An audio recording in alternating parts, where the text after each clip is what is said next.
from a studio standpoint right now, you can just queue in line because no one is really doing. And you just need to be realistic about it. So we're part of this. We're going to stay in the business and we're going to keep pushing forward. And with great minds such as these two gentlemen and Jeremy, we're going to be able to figure it out.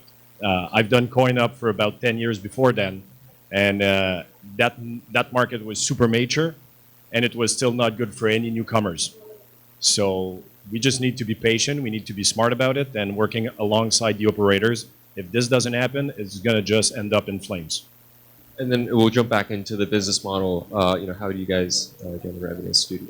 The fact is, we started in thinking that content would do its own share of revenues by just being a standalone, because we figured out that the publishers and the hardware providers would be able to organize a market. We were disappointed badly. The fact is, you need to go back to the root. You need to think 1972. We're back at the Atari first few years, and everything needs to be done. And seeing companies such as Springboard going for simplification, like providing operators with a single button to operate, is the first step of being successful at it. And there's going to be still challenges ahead, because then there's going to be the aspect of being tech agnostic.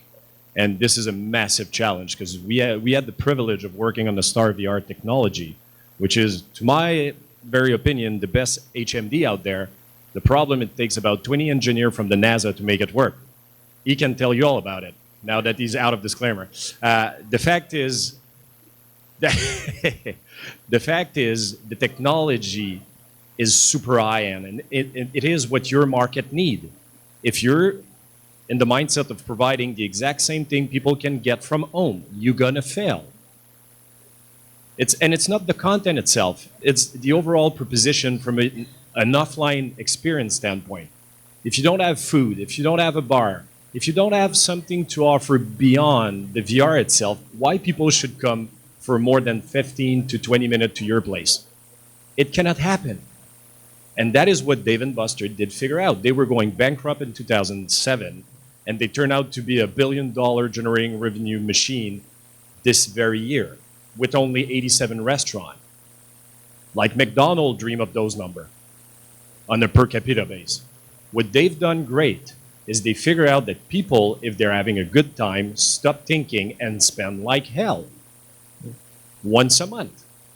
If you actually offer something that just open up the credit card and empty the pocket once a month, every single Friday night, just 4 nights out of the month, you can make a living out of it, and trust me, it's going to be very well worthy. And it's not because somebody has an HMD at home that he will not come to your place. My previous company did Fruit Ninja on a 46-inch screen. If you ever played that with your kids at Chuck E. Cheese or Dave & Buster's, that was me. That was our very company, another one, not Lucky Hammer. So Lucky Hammers focuses on providing content for theme parks, for arcades. But actually, that's where you make your money. We focus on delivering content for console. So we do PC game, we do Xbox, we're about to do Switch, and we do VR. Okay. For now, just being dedicated LBE stuff, maybe we're going to open up to HTC because there's not enough Star VR headset available.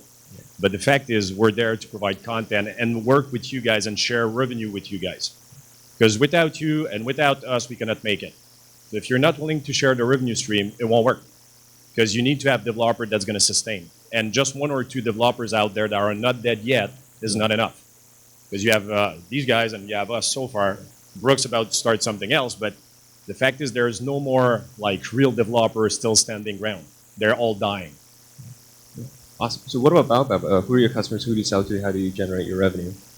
Most of our prior work has been focused on mass market adoption. So we really try to get our animated pieces out. They're family friendly and try to get as many eyeballs to see it. That's why we price it at $0. It's because we want a mass market adoption. And for now, from our perspective, we don't think the market's big enough to really sustainably drive revenues that are interesting enough to charge and then see a drop off in the number of people that are adopting. And that's for the consumer home market. We have actually taken those pieces and distributed them at many, many LBE centers around the world. And it's been very interesting to see those models change over time. Everything from small two guys out of college with a bunch of Samsung Gear headsets doing a pop-up somewhere to larger, more established corporations like IMAX or D-Box or something like that getting into it. I think there's a long way to go until that model is figured out. And one of my tests that I do before talking to people is, hey, how do you look at your business model? And if they say anything other than a real estate play, I know they're going to fail because all that matters for LBE is really what's your cost per square foot, and that includes your real estate and your operating costs. What's your revenue per square foot, and that's a function of your ticket price times your utilization rate. And it's a pretty simple model, and if you can't kind of do that and kind of keep that in your head as you're building out your experience, and stuff like food and beverage goes into optimizing that revenue per square foot, you're just not going to be able to survive over the long term. So we've been experimenting with lots of different LBE operators and seeing how they go. I got to tell you, there's no one who's nailed it in my opinion yet. There's things that are sparking, a lot of interest, and we have come out actually at Tribeca Film Festival with our first kind of LBE focused piece, which is an immersive VR theater piece called Jack. Got a lot of attention there, as well as Starbreeze's Heroes piece, because they're so expansive and they're really a premium experience, to your point. It's not something that's just an at-home experience thrown into some consumer space that people are jumping into. It's something that requires a build-out, requires a lot of technical expertise, and provides you an experience that you cannot get at home.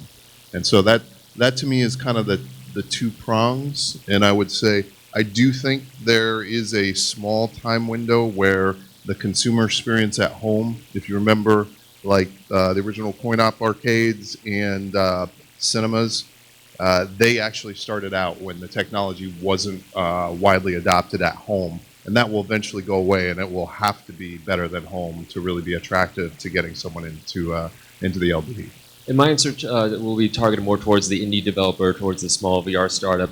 So what we do is we put our games everywhere that we can find a place to put our games. So we'll put our games on Steam. We'll put our games on license it to all the different VR arcades.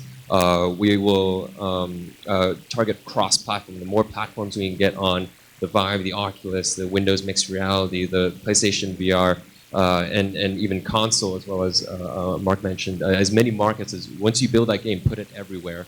And we factor that into the initial design when we're planning for the game. It's got to work for it. There's got to be a version that works for in-home. That's got to be a version that works for LB. Works great for that. And we do contract work. We offer services.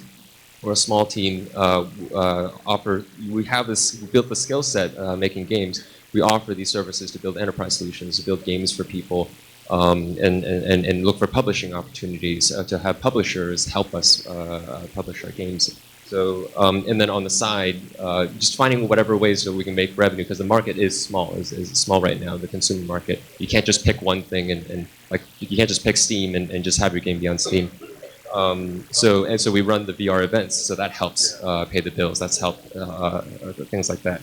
So so the next question is, how do you guys see the difference between LBE and in-home? Why do you focus in the market that you focus in from a business standpoint, and then on a design standpoint, what does that mean, in-home versus LBE for you guys? So for me, it's kind of two-pronged. First, I've never actually believed home VR is a sustainable business model. I just don't foresee a lot of people being that segment. It turns out there is only about 150 to 200,000 purchasers in that segment. It's about what I guessed it was. It's the ultra hardcore people like me. I know how many of them are like me. I know how many people bought Factorio its first week. If anyone knows what that game is, you know you're one of us. There's not a lot of us who actually exist in that world. The reality is the people who are willing to actually go out and experience something are people who are looking for escape rooms, theme parks, small getaways, chances to disappear inside of another world. And that's really relegated purely to the LBE space. The big pain in the ass and the big problem we've seen is because home came first, we've actually got a great deal of baggage in the LBE space where we're taking technology and experiences that were solely built under the constraints of home, which are constraints of needing a $500 headset or being able to fit inside of a bedroom, things that don't exist inside of anything else except for home. and we've kind of shoved them in and hoped that the LB model would work based on that tech. It's as if I opened a movie theater and said, cool, everything's a 65-inch OLED screen. That's what we've done. And if I was showing half-hour TV shows, it's a misunderstanding in general of what the LBE space is capable of. So for me, I see what LBE is capable of. To mention what we just got back from Tribeca, I heard wonderful things about Jack. I didn't get a chance to do it because I was too busy working on ours. But we won Tribeca Storyscapes, which is an extraordinary honor about kind of what is that next generation of storytelling and how we're moving forward. And it can only be done in a location-based environment that is expansive, that allows people to experience things as they would in the real world. The shorthand for it, and I can usually say this in crowds of nerds, it's the holodeck. That's what the consumer promise is. If we're not building the holodeck, we're screwed. There we go. I don't disagree on the high-end piece. I mean, that was so exciting for us in terms of getting to work on this Project Jack, this Jack experience. It's unlike anything you can do at home, and people coming out of these experiences are like, oh my God. They rip off their headsets and they're giggling, they're laughing. They're like, wow, how do I see that again? How do I go do that? Because these types of experiences can be so interactive and so complex in terms of the degrees of freedom, can actually be quite different each time you run through them. So they're actually replayable in many cases, not all. And then there is definitely a view in my mind where, while there's a constraint in the industry in terms of the content kind of throughput that we can push, there's certainly episodic content that you could do for an LBE where you could continue an experience or a story and have people come back and drive them back into that same location. Thanks. To add to this, I'll ask you guys a question. When was the last time you went to the theater to watch a movie on a 45-inch screen? What they offers you is something you cannot get at home in two different perspectives. Rather, it's a piece of content that is not accessible on the tube or on YouTube, Netflix, and whatsoever. So it's something you need to go there to experience, and that is what those pieces of content that they just spoke about are all about. It's something that you will not do in your living room. So it creates, to all the operators, an exclusive appeal. On our side at Lucky Hammer, we did figure that out, maybe too late, but at some point we shift our mindset. And we went to the point where we will not use common controllers.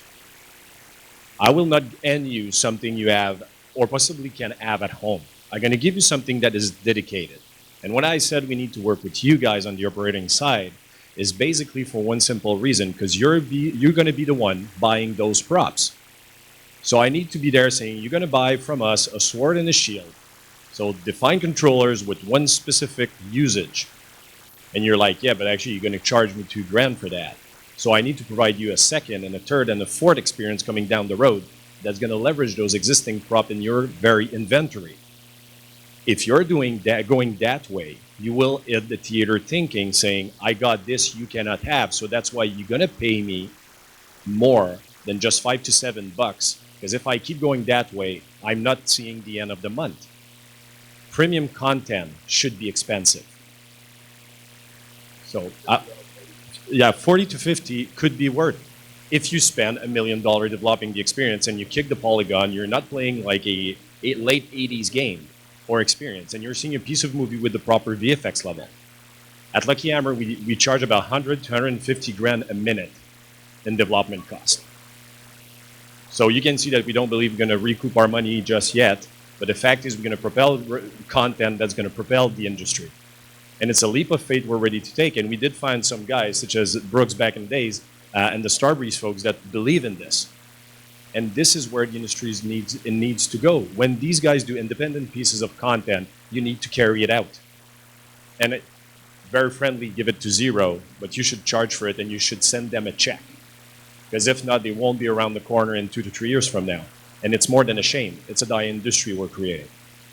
So on our side, it's truly family-oriented, multiplayer, high replayability. So saying we can get people in your place every 2 weeks because they want to play it again and again and bring new friends in. While these guys do work of art, which are going to suit more like age people, women that you don't need to forget. Have you seen the amount of guns and FPS available? I do VR. I don't allow my son to play these things with an MP4 because it reminds me of certain things that happened lately. So that's why we don't do guns at Lucky Hammer. Yeah. So thank you, Mark. And for Virtual World Arcade, the way we see in-home market versus out-of-home market, out-of-home is very special in that it's the only place that where you have space. It's the only place where you have we can have a big party where you get that social party environment where everyone's out to have fun. So we take advantage of that. We have Prison Break where we get to use our 20 by 20 foot space, have 4 people running around, social, moving around, using your body as part of the gameplay. And that's something very special because you're totally immersed and you're actually using your legs to move. You're actually using your hands to move. You're not pressing buttons to move. You're not, and you're not looking at a virtual person when you try to reach out and give them a handshake. They're not there. So in a VR arcade and a VR theme park, you can do that. You can have people run around. You can have people physically in front of each other, talk to each other, and that's really when we think of VR, when we think of a game we all want to play and be transported to the universe. That's real. That's what people really want. So VR arcades, VR theme parks offer that, whereas in-home is always limited. It will never be able to reach that. So in terms of what we want to do, we want to create those type of experiences, which is why we're in both. Design specific things for out-of-home and in-home. Now, given that we also want to be in the in-home market, because we want to be in many places we want, as we need, we have to make sure we don't just make one game and put it on both platforms. We have to design with in-home in mind. We have to design with out-of-home in mind, and sometimes we make different versions because the considerations are very different. When you're designing content for LBE, you have to take into consideration people will be playing VR for the first time. People won't know how, don't play games. People, the staff have to be able to operate it very easily. You can't waste your staff operating time because then the owner loses money. So you have to take into those kinds of considerations when you're designing for LBE versus in-home. So the next question is, what type of content do you focus on developing and why? Why did we choose to go with premium, high-quality content? Why did we choose with cinematic content? Why did we choose with games or replayability? Like, why do you focus on what you focus on? And family and I'll just go back to what Mark was talking about is sort of twofold. When we were at Starbreeze and I was at Starbreeze, we led a goal to do a portfolio play because the need for us as a studio, not only as a headset manufacturer, we also have our own centers in Dubai and things like that. But it was also necessary for us to be able to sell a broad style of content into a lot of different locations. So we had a handful. We had The Mummy and John Wick, which were shooting games. That's great. Then we had everything else, which was not, or extremely comedic shooting games, as an example.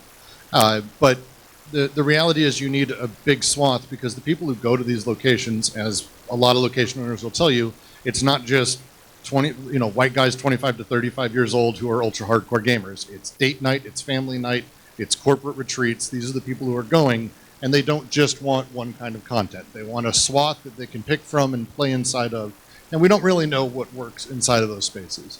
To answer the second part of your question, which is why high-end content, it's because it's the only way for us to demand that premium price point. If anyone here into escape rooms, I love escape rooms. They're like one of my favorite things. I waste tons of money on it. When I say tons of money, I mean that. It is extremely expensive to be into escape rooms. This is not a $12 ticket. This is a $45 ticket or a couple $100 for a group of friends. And at no one time did I think it was a waste of money. One time. I won't mention which. But mostly, they're fantastic high-end experiences that I come out of having added that to my, life tapestry, as my friends would put it, and it's great. That's how you do that. You design high-end, engaging, immersive content that allows people to feel okay with spending $25, $35, $45 a pop for tickets. That's the necessity of LBE. If we're competing over $5 arcade, they forget about it. I'd say for our consumer releases, we're focused very much on narrative storytelling. It's super high quality. I mean, half of our team comes from DreamWorks Pixar, the other half comes from the video game industry. So we really take a look at it as being that cinematic kind of animation CGI quality being out there is the only thing we want to produce. We were fortunate just last night we won an Emmy for our second piece, so we're running 2 for 2. on asteroids. Thank you. But for the location-based stuff, look, if you look at the parallel or the analog in the analog world, it's like, like there's football, there's basketball, there's theater, there's concerts. So we very much believe there's a whole swath of content. And again, just like Brooke said, we don't know what works yet. But we believe from our standpoint as storytellers that there's absolutely a place for things like immersive theater. The piece Jack in New York actually had a mocap actress on the stage with the viewer, wandering around, interacting with the individual. So it's very much like an impromptu kind of stage performance for one.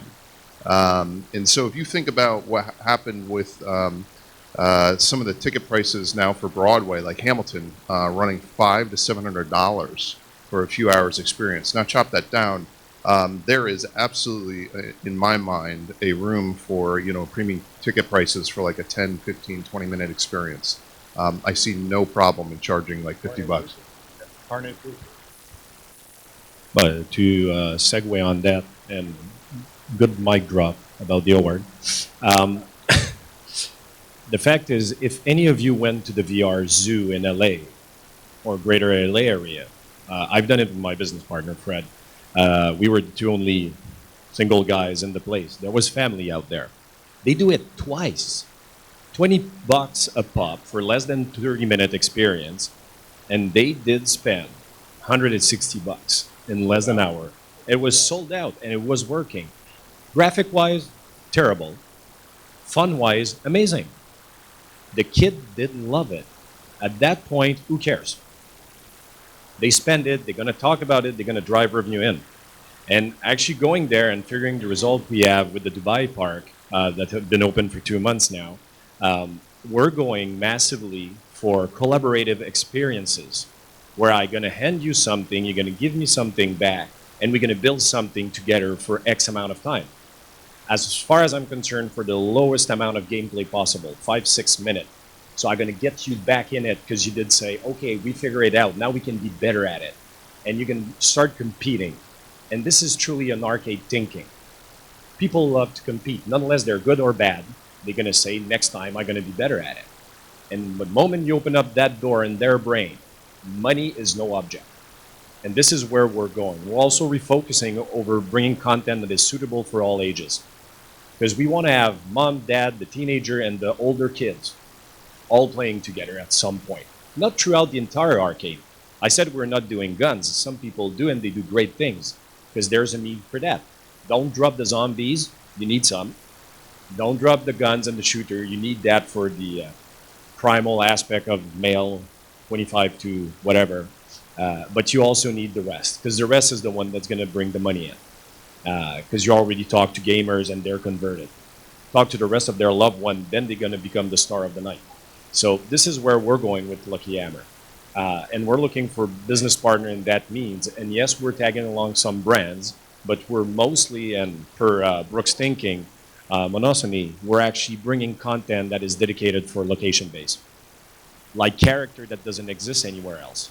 If I'm telling you, tell me a character that comes from console, most likely you're going to talk to me about Mario, Zelda, because these guys just belong in that realm. We need to define that in the very realm of VR.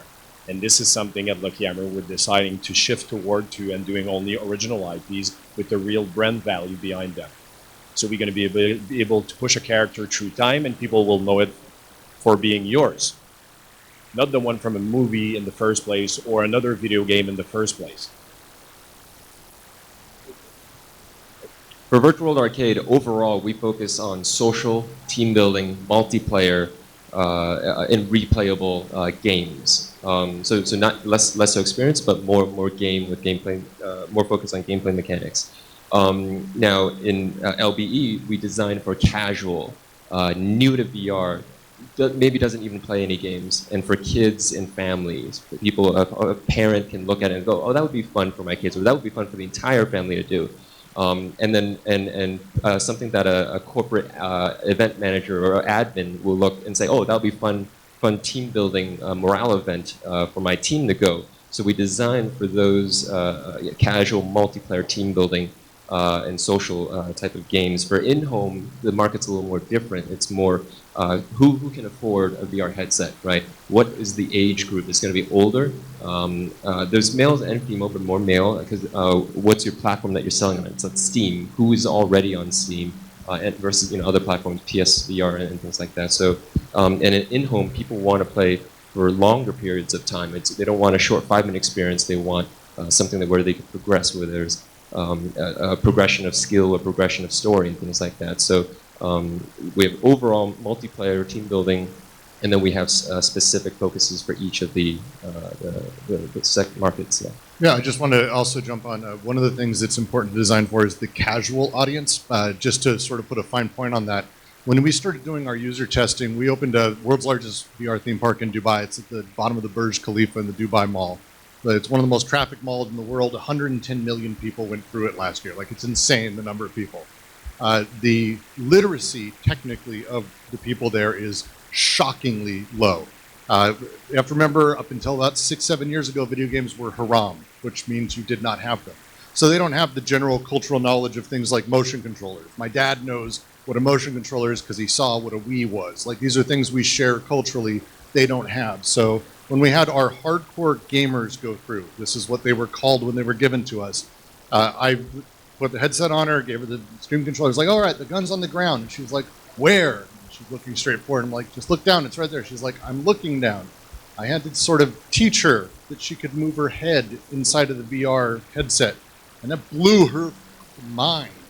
And this is what was considered the hardcore gamer in that location.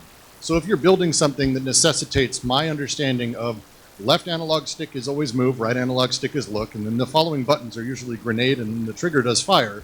This language doesn't exist outside of the ultra hardcore small group of us in the West, and your game will get no play at all in the East, let alone into a lot of the smaller countries where there's actually really good money to be made in the LBE space.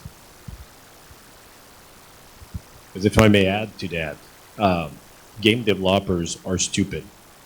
We are, at least. We think the same way. Yeah, we think that everyone is at the level, and we need to push that level further down the road. Where what you need to do is, from time to time, is get the generation back in, get back to roots. And this is what VR is currently doing, and that's why you don't see the massive studio going in. They say, oh, no, we need to go back to the cycle of reinventing ourselves. It's too risky. And the fact is, this is amazing. It's like we're at the gecko right now. We're just at the start of it. And the fact is, we need to open up to new technology that sometimes doesn't work. And what Brooks was talking about is the fact of the controllers. You cannot take that for just being normal. And as operators, the offline UX part of the equation is super important. Like, your staff, more than being smiley, you need to explain the basic on and on and on and on again. They're going to fail at that 6 months down the road. Fire them, get new ones. They need to be the forefront of the kickstart of the experience when people enter the location. They need to escort people through it, ask them if they're afraid of heights, like be that wine counselor that's going to tell you what you should drink if you like lighter stuff. They need to be the one that makes sure the experience is tailored for you. So before they even start, put them in every game about like 6 nights in a row. So they get fed up with it, but they get what each product is about. Don't flip-flop the experience from one stage to another. Dedicate the space. So when people walks in, they want the action stuff, it's on the left side. They want the family stuff, it's on the right. Channel the audience. You're managing square footing or inch by inch experience. The content, again, simple as possible. If it's too dumb for you, it's freaking good. I have a great way to sum that up. Mark Skaggs, who I worked with back at Electronic Arts and Zynga, one of my favorite game designers out there, ran the Command & Conquer franchise down in Los Angeles, basically grew Farmville and a number of other titles at Zynga. He always said, I was never successful in video games until I stopped making games that I wanted to play and started making games that people wanted to play. Thank you. And we have one more question, and then we're gonna move on to Q&A. Q&A is at slido.com, slido.com, and you can enter code B70 to enter your questions. So the last question is, what is your development studio's fundamental game design principles? What is it that you guys set as you know the top of your studios that all the developers, all the designers follow to figure out all the game design questions? How do they design? What do they follow? What are the rules do they follow to design the mechanics, to design how the game works, how the experience works? To prioritize, what is more important? What do we trade off? What do we do instead of this? Because this is the principle. This is more important for our studio. So to lead that, Virtual World Arcade, we have 5 principal game design principles, and this is for the developer who's looking to come in to the space. Number 1 is discoverability. If people cannot discover how to play your game, people can't play. People can't have fun. It doesn't matter. It's got to be discoverable. So buttons are a huge obstacle to discoverability. Reading, menu, putting text at places where they have to go find it is a huge obstacle to discoverability. Number 2 is usability. Okay, I've discovered I know how to play the game now. Can I easily do it again? Certain buttons, like the grip buttons on the Vive, very hard to use. At the VR Arcade, we tell them, here are your grip buttons. We have them feel, we have them press it.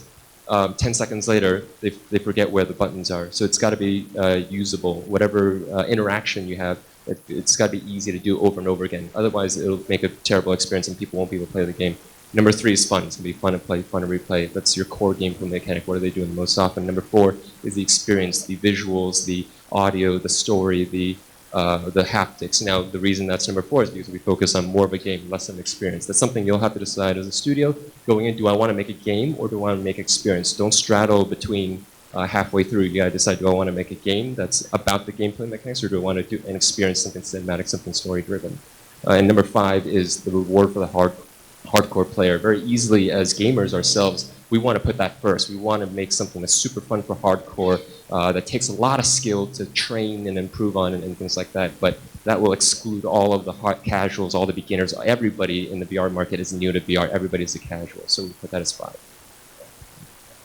Yeah, let me take a attack at it from like a storyteller's perspective, and then let the guys who skew more gaming comment on it.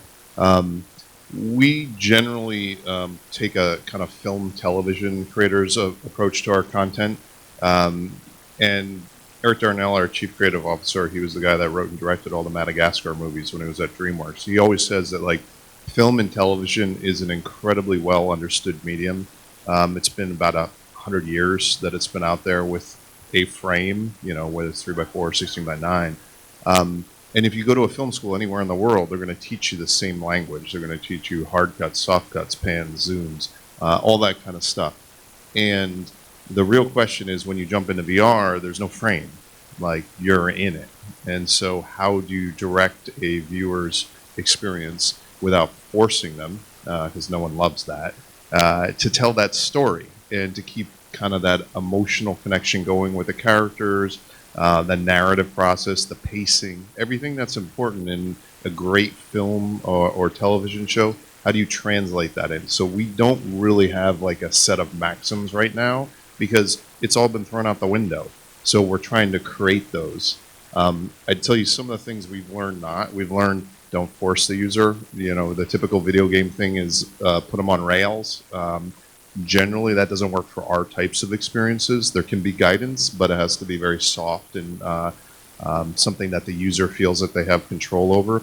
I'd say other things that we do is we're not a branch narrative. Branch narratives, in our opinion, don't work. So Eric always says it's hard enough to tell one story, let alone like 50. So while we have branched kind of things that happen in the story, it always comes back to the major storylines. So we call it emotional branching or kind of little moments of delight, but it's never a branch narrative in the choose your own adventure style of what you're doing. And then there's a whole bunch of other little techniques that we've experimented, but from our perspective, it's really that's the beauty of working in VR AR is that kind of set of maxim is being developed right now. I said that we're simple-minded, us game developers. So bear with me a second. We figure out game design running a cow ranch. So if you just have a cow ranch with this, everyone asks, why should I look at your wrench? But if you have that purple cow in the left side of the field, everyone's going to stop by your ranch because they want to see the purple cow. But what if you have a yellow, green dotted one also on the right side? So everyone comes from the purple cow, but they end up not seeing the other one, but just one guy. Or one children say, but have you seen the yellow one? And everyone say, okay, it was just 5 minutes, let's do it again. And then you create replayability. So it's accessible purple cow that you want to put in your games or your experience that's going to bring back people to the game itself again and again and again. If you ever play Apex, by the moment it's going to strike North America, try to find the big banana. If you don't see it, go back in it until you see it. And you will understand what the purple cow is. The biggest thing I think I hammer into my teams, and you guys have been at the sort of end of this stick, I don't let people, I call it give a mouse a cookie syndrome. If you're going to give a mouse a cookie, you need to have the glass of milk ready, you need to have the warm bed that he wants for the next morning, and the bacon and eggs. It's an old children's tale. And for me, immersion is very much the give a mouse a cookie problem. If you give someone something to do inside of a game that gives them immersion, the first thing they do is they test that, and they do a second thing. And they keep doing that because effectively we are all still toddlers. I have a 6-month-old and I watch him do this constantly. But the next thing we do is we poke at it. We poke at the world. And when the world doesn't respond as the rules have taught us, we know it's a virtualized world. We have an experience called The Mummy. And you have this machine gun, you mow down a whole bunch of zombies. It's great. Bullets kill a whole bunch of things and they run into a whole bunch of things. At some point, ravens that are controlled by the Mummy hit the helicopter. Very early build we had, you could not shoot the ravens. That is a give a mouse the cookie problem. Because the moment that you start shooting things and then the gun doesn't work, you know you're back out of it. If you go back and watch Oculus, the day the Oculus came out, there were tons of Twitch streams of people playing everything that existed. And everyone had the same thing happen. It was the most amazing sort of coincidence on every stream. They did this one where you're in a dungeon, you grab a torch, and the torch, you light this piece of paper on fire. And then you reach over and, well, that one doesn't light on fire. That's it, that you've just killed immersion. And so my rule is if we put anything in the experience that has those knock-on effects, they all need to be included or everything comes out, period. And it tends to be pretty painful, actually, to go through that process, but it's pretty necessary. Thank you. So we're going to move on to our questions. What is the best method for a person who has a concept for a VR game to find the right partners or freelancers to get the game developed? Anyone want to jump into that? So for someone who has an idea, how do they get it made? Yeah. I'm very sorry to say this. It's a lesson I had to learn a long time ago. I worked on Star Wars, and we get people telling us, I have this great idea. And the head of PR had this angry thing he'd say. It was like, cool, I've got a dime, because that's all your idea is worth. It's just simply true. Your ideas are worth nothing. Go make it. The tools exist right now for you to go build something on your own, shitty and ugly version of it probably, inside of a few weeks, thanks to Unreal, thanks to Unity, thanks to all these tools that are out there. At that point, then you go online and you find people to help you build it. The core idea, and when I was at Starbreeze, we got pitched 1,000 ideas. We never signed, there was one idea we signed, it was Hero. Otherwise, we had prototypes for everything, we had full design docs for everything, burn down charts, production schedules, all of those fun things. That Hero doesn't happen often. No one greenlights stuff like that. I was an idiot. I'm an idiot. So unless you find an idiot, you really need to start making your own thing. Yeah. I would agree generally with Ascent, and as an ex-investor, ideas, frankly, unfortunately, are a dime a dozen, and they're usually worth the paper they're written on. What matters, two most important things, in addition to the team behind it, is timing and execution. That's really it. And that's a great point around doing a rapid prototype, because you very quickly figure out whether you got something there. Again, to quote our chief creative officer again, he loves to say, a great story is always a great story, even if you tell it on, kind of with stick figures on a piece of paper with pencil. That's why South Park works. Like, it's not because of the quality of their CGI animation. It sucks. And in fact, they work hard to make it look crappy. It's the stories there that make you laugh and make you love those characters. And so you can get at the essence of your experience pretty quickly as to whether or not, and this is again from our perspective as storytellers, it's a little different if you're doing a hardcore game with a score and levels and stuff like that. But as storytellers, you can get to an idea of whether that story has any merit pretty quickly through a fast prototype. You leave me at the third wheel after saying all those things in a very polite and brilliant way. So I'm going to put it in a very harsh, but something that everyone can remember. I'm going to quote Gary Vaynerchuk on this one. Ideas are shit. It's all about execution. And it doesn't need to cost a lot. And I'll angle that question a little bit differently. If you are an enterprise and you don't have a team currently, you don't have a development team or you don't have a game design team, let's say you do a product and you want to do marketing for it, or if you want to do something, then where can you look for, to develop VR? Where can you find VR experts who can develop content for your business that doesn't have a game design branch or something like that? So if I rephrase it like that, I think a lot of people here, right, and everybody up on stage, who look for studios who offer services like that. We offer that. You can hire us to develop VR content for you. We have the skill set. We've done it before for other enterprise solutions, and other people want us to make games for them. And go to conferences in general. That's where you'll meet developers who can make your game for whatever business project you have. The next question, and I'm going to make this the last question here. Okay, two more questions. How important is audio to your content, and do you produce it in-house or externally? Audio. So I'll answer that real quick. For us, we do it in-house, and yes, it's extremely important because you're in VR. You have to be completely immersed. You have to have 3D audio. You have to have music. You have to have haptics, and we do that in-house right now. We know other studios that contract out that work. We did contract out some music development for one of our games because those guys are really good at 8-bit music, and we had a game that was really fitting for that. I think that there's no good answer or bad answer. The fact is, it depends what you want to achieve. We did, at one point, outsource music because we were dealing with 360-degree surround sound. And we bring the right people because there was a means for that, and we did not have the expertise. But the fact is that, again, it's all about execution. Whatever you need to do to make it happen. Obviously, we did grew our team, and we're one of the biggest, alongside you guys, doing VR, I think, in the world. But it's still not enough. We just have 2 pipeline of production. We need a third one. Those are 25 to 30 people teams working for 8 to 9 months. But if you want to push further, you're going to need more and more and more. And at some point, you need just to bring the best in the West to make it happen. So it's not about 100% in-house versus 80-20. There's no defined algorithm for that. I would say for music and sound effects, it all depends. It really depends on the application. In a consumer device, you'll see like Samsung Gears. The majority of users don't use headphones. They're using the little speakers from the phone on the side, and that, like, really, how are you going to get anything good out of that? So I would say don't spend a lot of money on that end if you're going down that spectrum. But if you're doing a very immersive premium LBE experience, absolutely. Make sure you have great audio and music.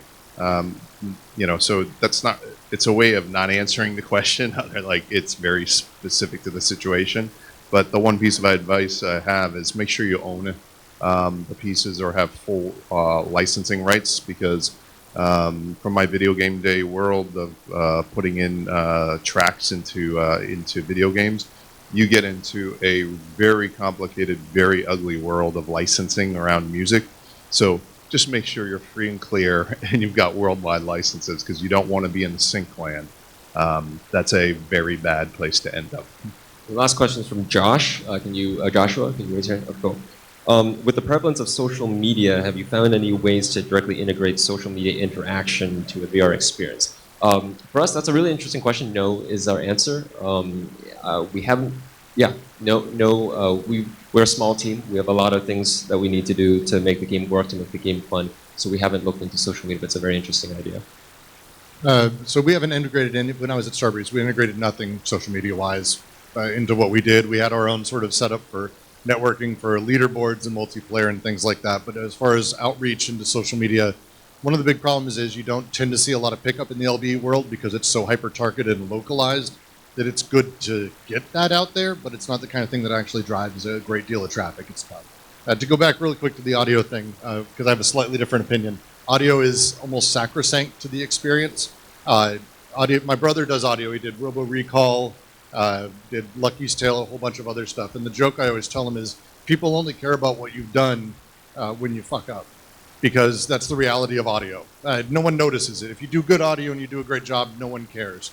And no one's going to say, boy, the audio in that was amazing. But they'll notice when you do it poorly. And again, it's one of those rules of immersion, and VR needs every little bit that you can give it. With Hero, we partnered with DTS, Xperia, who redid all the audio. The guy who did the sound effects for Thor and Avengers did the remix with 32 surround sound speakers and an object-oriented based audio system, and it truly transformed the experience. So good audio can take things absolutely to the next level. Sorry. Social media. Social media. Was that for being shared outside of the experience, or for LBE in terms of marketing? Like, what's the social media question pointed at? You want to clarify?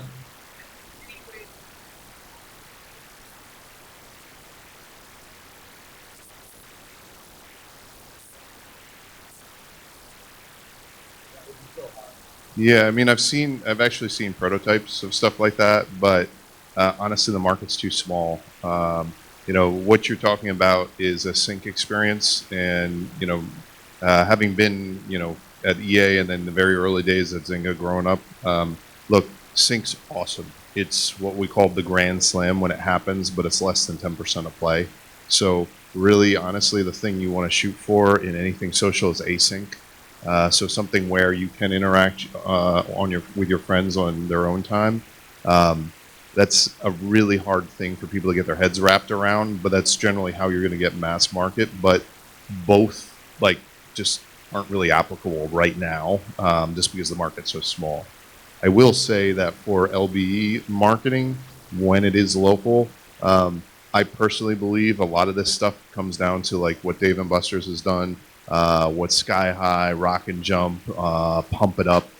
Anytime that you can get those experiences to get to the local moms for the birthday parties, for the corporates, for the corporate events, and for the single people to go out in their Friday, Saturday evenings, that's when you're going to really nail kind of your marketing for your LBE, and that can include social channels. Just have to be more targeted. Awesome question, by the way. I completely forget to talk about it, and since somebody asked, I was told I can answer. From a very geeky perspective, if you know the game Fortnite, there's a trigger for your character to dance at any inconvenient or very defined moment. It's cool to see a character with a pre-recorded breakdance, but you being tracked on the proper LBE system and doing your best or worst breakdance move and able to record it at the defined time at the end of the game or the early stage of the game and be able to post that is something we are working on right now. So you can export it anywhere and anytime you try it in a location base and tag the location and yourself or your digital self doing that little wiggy move and then post it wherever you want. This is going to be cross-platform storytelling and cross-platform promotion. And this is something we can definitely get every time because people want to do those things when they think they're alone in a black room. So that's the end of our content panel. Please join me in thanking our panelists for coming and speaking and sharing their knowledge to them. Thank you. Thank you, everybody.